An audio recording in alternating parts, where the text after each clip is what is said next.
আসসালামু আলাইকুম। আজকে আমি বানিয়ে দেখাবো ঘরোয়া স্টাইলে বিফ বার্গার। প্রথমে কড়াইতে পানি দিয়ে পানি ফুটে এলে গরুর 200 গ্রাম মাংস সেদ্ধ করতে দিয়েছি। মাংস সেদ্ধ হয়ে গেলে তারপর পাটাতে ছেঁচে নিব, থেতো করে নিব মাংসগুলো। এটা ব্লেন্ডারে করলে পেস্ট হয়ে যায়, এই জন্য এটা পাটায় থেতো করলে বার্গারের স্প্যাটিটা অনেক সুন্দর এবং ভালো হয়। যে এভাবে আপনারা মাংস পাটাতে থেতো করে নেবেন। এটা একদমই ঘরোয়া স্টাইল এবং নিজের মতো করে এই বার্গার তৈরি করা আপনাদের সাথে শেয়ার করছি, যাতে সবাই সহজভাবে এটা তৈরি করতে পারেন।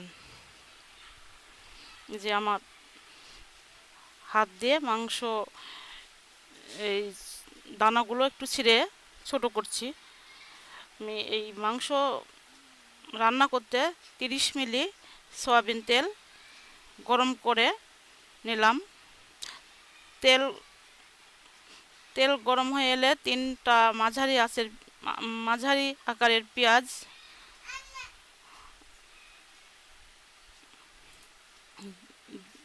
দিয়ে নেড়ে নিব। পেঁয়াজ দিয়ে নেড়ে নিব।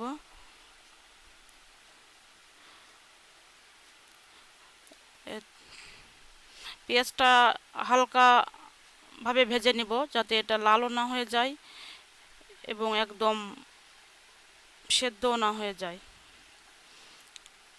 এখন 3-4টে কাঁচা মরিচ কুচি দিয়ে নিলাম। এটা একটু নেড়ে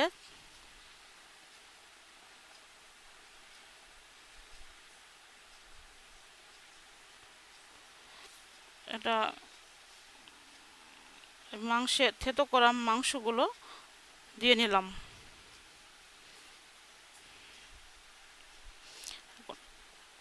একটু নেড়ে চেড়ে মিশিয়ে নিব। এটা ঘরোয়া স্টাইলের বার্গার হলো খুবই খেতে সুস্বাদু এবং মজাদার হয়। এবং এই বার্গার বানাতে আপনারা তেলের ব্যবহারটা একটু কমিয়ে করবেন, যেহেতু এটা ঘরোয়া বার্গার। এটাতে বেশি তেল হয়ে গেলেও বার্গারটা চিটচিটে হয়ে যাবে। এই জন্য আমি তেলটা কম ব্যবহার করেছি। আপনারাও চেষ্টা করবেন তেলের পরিমাণটা কম দেওয়ার। এই মেজারমেন্ট কাপের হাফ কাপ পানি দিলাম।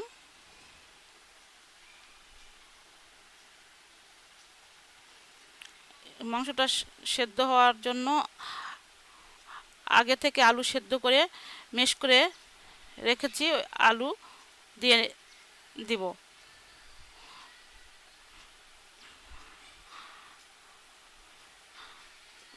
আলু দেওয়ার তারপর আমি 1 চা চামচ আদা বাটা দিয়ে আরেকটু নেড়ে চেড়ে আলুটা এবং মাংসটা ভালোভাবে মিশিয়ে নেব।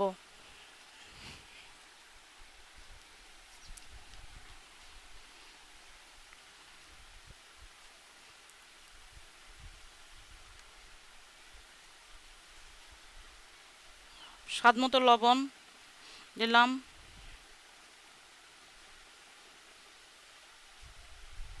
তারপর আবার একটু লবণটা মিক্সের জন্য নাড়ব।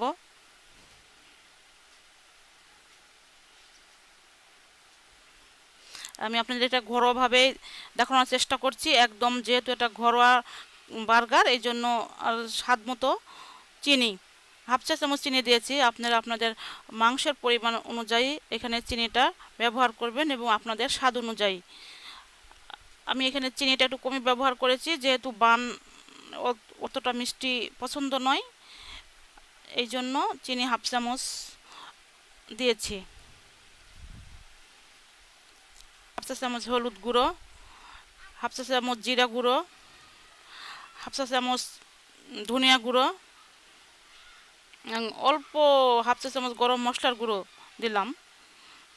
আর এই লাল শুকনো মরিচের গুঁড়া দিয়ে এটা নেড়ে ভালোভাবে মিক্স করে নেব।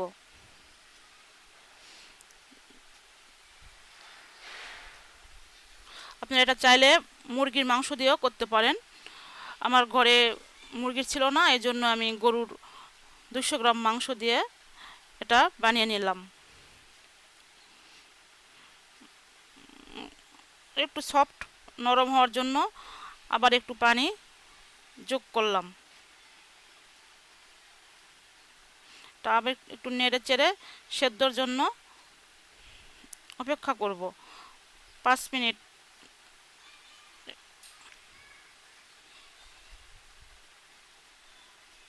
আপনারা এই ফাঁকে একটু লবণটা দেখে নেবেন যে লবণের স্বাদটা ঠিক আছে কি না। আর এই বার্গার বানাতে অবশ্যই আপনার এখানে কর্নফ্লাওয়ার ব্যবহার করতে হবে। এটা আমি 2 চা চামচ কর্নফ্লাওয়ার দিয়েছি।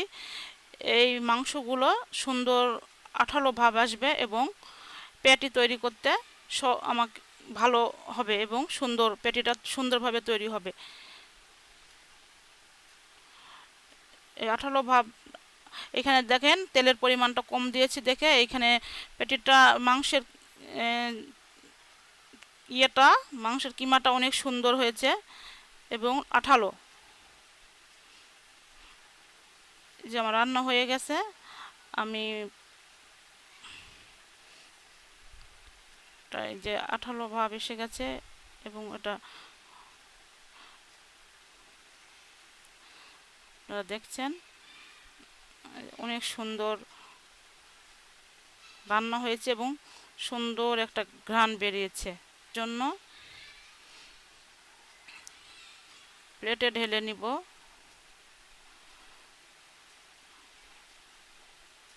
5 মিনিট ফ্যানের নিচে রেখে এটা ঠান্ডা করে নিব। 5 মিনিট পরে আমি হাতে একটু সয়াবিন তেল মেখে নিব।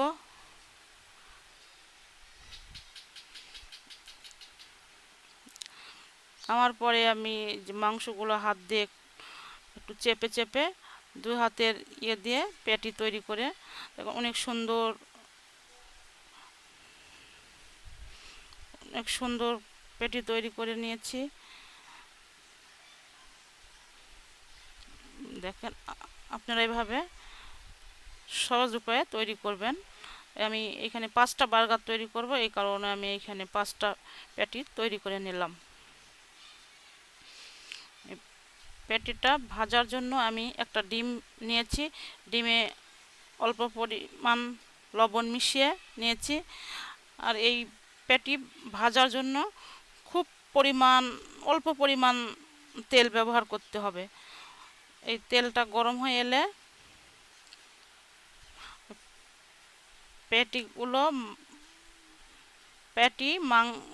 ডিমের চুবিয়ে গরম তেলে দেব।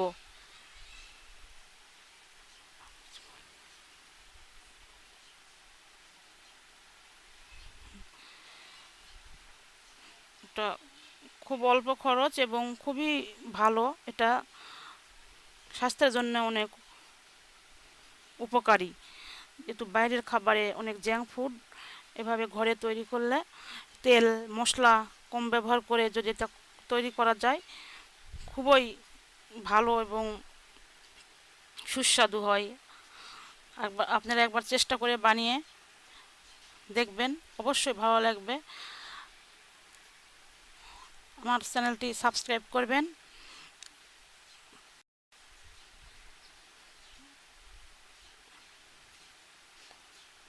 ওই পিঠটা ভাজার জন্য আমি হালকা করে আরেকটু তেল দিয়ে নিলাম,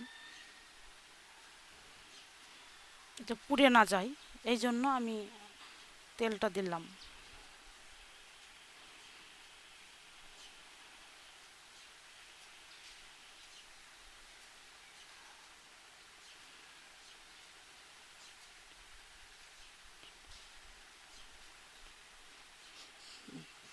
দেখেন অনেক সুন্দর হয়েছে দেখতে, খুব ভালো লাগছে। আর এই 5টা বান আমি এখানে আগে থেকে চাকু দিয়ে কেটে রেখেছি। এই কাটাটা আপনারা অবশ্যই পারবেন। এখানে টমেটো এবং গাজর ব্যবহার করেছি, এক টুকরো টমেটো স্লাইস।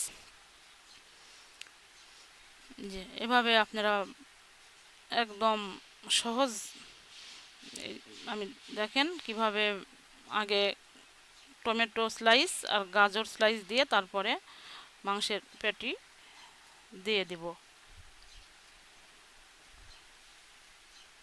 ঘরে যা কিছু আছে তাই দিয়েই, আমি বাইরের কোনো কেমিক্যাল বা কোনো কিছু এখানে ব্যবহার করব না, করি না। আপনারা ঘরোয়াভাবে এভাবে তৈরি করবেন। আর আর একটু স্বাদ বাড়ানোর জন্য টমেটো সস দিয়ে নিলাম। এটা চাইলে আপনারা নাও দিতে পারেন।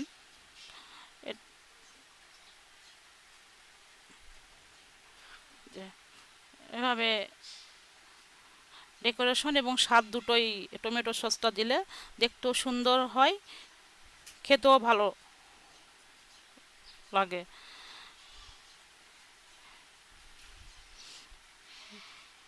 বাস, হয়ে গেল আমার ঘরোয়া স্টাইলে বিফ বার্গার।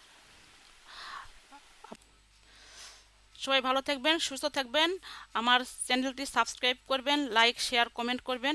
ধন্যবাদ সবাইকে, আমার পাশে থাকবেন। আল্লাহ হাফেজ। আশা রাখি আমার ভিডিওটা ভালো লাগবে। ধন্যবাদ।